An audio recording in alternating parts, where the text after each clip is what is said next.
ভালো আছেন না? গাধা নিয়ে আজকে কথা বলবো। গাধা কারা? গাধা একটা প্রাণী।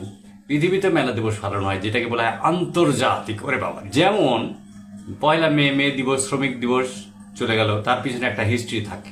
এই আন্তর্জাতিক মাতৃভাষা দিবস আমরা অর্জন করেছি। গাধা দিবস ব্যাপারটা সম্পর্কে শুনলে আপনারা একটা হাসবেন যে আসলে গাধার জন্য আমার দিবস কিসের। এটা হচ্ছে 8 মে ইংরেজি সাল, বিশ্ব গাধা দিবস। তো কেন হইল এই গাধা দিবস? গাধা মানে কি হাসির বস্তু? না, ও একটা ছোট গাধা একটা মানুষকে তুলে নিয়ে চলে এসেছে। কঠিন ব্যাপার। সেই গাধা কিন্তু নিরীহ টাইপের, আর অন্য প্রাণী ঘোড়া কিংবা উট ওইসবের ক্ষেত্রে তারা একটু রাগী হয়, কোন ফেলে দেয়। গাধা মাল বহাতে বহাতে জীবন শেষ হয়ে গেল। গাধার সাথে দেখবেন কোনো প্রাণীর মিল না, কিন্তু কার মিল আছে? বুঝলে তো আবার বলবেন ভুলছে। এটা মানুষের। মানুষকে বর, স্বামী, কার কাছে? বউয়ের কাছে। বউ গাধা, বরের কাছে। এভাবে চলছে।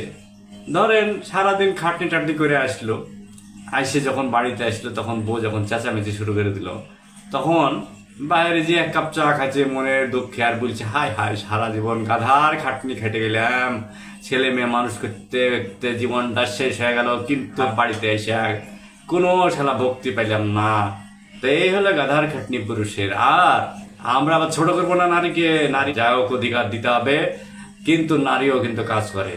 সংসারী নারী গাধার খাটনি খাটে।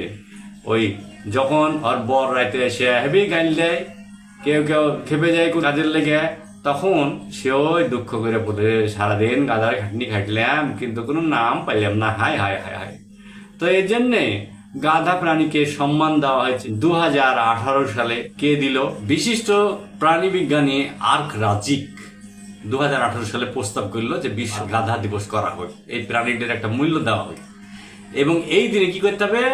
গাধাকে একটু আদর করতে হবে, ভালো করে খাওয়াইতে হবে, চিন্তা করতে হবে যে তাকে দিয়ে এত খাটাই, তাহলে তো তারপরে একটু মায়া মমতা মহব্বত তো আসতে হবে। এই মহব্বতটা যেমন পুরুষের প্রতি নারীর হওয়া উচিত, এবং নারী গাধার জন্য পুরুষ গাধারও দরকার এই মহব্বতটা তৈরি করা। তো যাই হোক, বিশ্ব পুরুষ দিবস যদি হয় তাহলে বুঝতে হবে যে সেদিন পুরুষকে একটু ভালোবাসতে হবে। 8 মে গাধা দিবস পালিত হয়। এই রাজিক, যিনি মরুভূমির যেসব প্রাণী এসব নিয়ে গবেষণা করতে করতে হঠাৎ গাধার ব্যাপারটা নিয়ে চিন্তা করলো, আন্তর্জাতিক সংস্থাগুলোকে বললো, প্রাণী সংস্থাগুলোকে, যে এইটা একটা দিবস করা হোক, গাধা যে খাটনি কেটা খাটে। আমরা আবার মেলা অ্যাশ কালারের জিনিস পরি, গাধা কালার। গাধা কালারের আবার আমাদের আলাদা একটা মূল্যায়ন আছে, গাধা কালারের জিনিসও পরি আমরা। সেজন্য ধরেন গাধাকে একটু মূল্যায়ন করা দরকার। যেমন নাসিরউদ্দিন হোজ্জা একটা খুব মজার লোক ছিল, সে কিন্তু গাধায় চড়ে বেড়াইতো।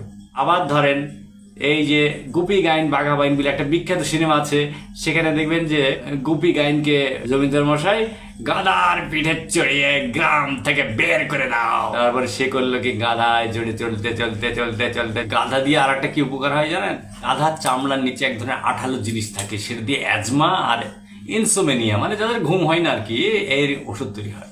তো অতিরিক্ত গাধার চামড়ার নিচের ওর জিনিস দরকার হয়ে গেছে, ওইটা নিয়ে এলছে, এবার গাধা কমে গেছে। বিশ্বের কিন্তু সবচেয়ে বেশি গাধা ক্ষতি হয় বললেন তো? না না না, বাংলাদেশে না। বাংলাদেশে গাধা আছে, আমরা আছি, আপনারা আছেন, এবং বিশ্বে অরিজিনাল গাধা প্রাণী হিসেবে চীন দেশের সবচেয়ে বেশি গাধা আছে। তো যাই হোক, শুধু গাধাই বললো না, একটু ভালোবাসলো, এটা যেন মনে করে। তো বন্ধুরা, আজ গাধা দিবস সম্পর্কে বললাম, আবার আরেকটা জিনিস সম্পর্কে ছোটখাটো বলবো, কিন্তু আপনারা শুনছেন ভালো কথা, কিন্তু একটু মন্তব্য করেন, লিখেন যে আপনার এটা ভালো লাগছে না, আর একটু ফলো দিয়ে রাখেন যদি ভালো লাগে। তো ভালো থাকেন, আবার দেখা হবে। আসসালামু আলাইকুম।